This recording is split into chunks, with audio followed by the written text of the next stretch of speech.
លេខាធិការដ្ឋាននៃ OCB រវាងយុទ្ធភូមិភាគទី5របស់កម្ពុជានិងភូមិភាគទី1ថៃបានជួបជុំគ្នានៅច្រកប៉ោយប៉ែតក្រុមលេខាធិការដ្ឋានគណៈកម្មាធិការព្រំដែនថ្នាក់យោធាភូមិភាគកម្ពុជាថៃយុទ្ធភូមិភាគទី5ភាគីកម្ពុជានិងកងទ័ពភូមិភាគទី1ភាគីថៃបានចាប់ផ្ដើមកិច្ចប្រជុំរបស់ខ្លួននាម៉ោង2រសៀលថ្ងៃទី27ខែមករានេះនៅច្រកអន្តរជាតិប៉ោយប៉ែតខេត្តបន្ទាយមានជ័យកម្ពុជាទល់នឹងខេត្តស្រះកែវថៃ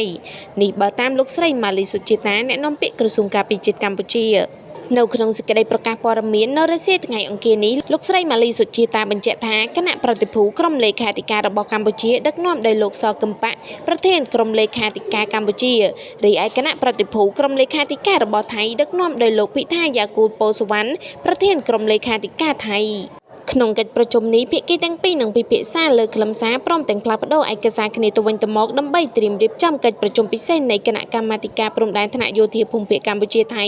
ដែលនឹងប្រព្រឹត្តទៅនៅថ្ងៃទី29ខែមករាឆ្នាំ2026ខាងមុខនេះ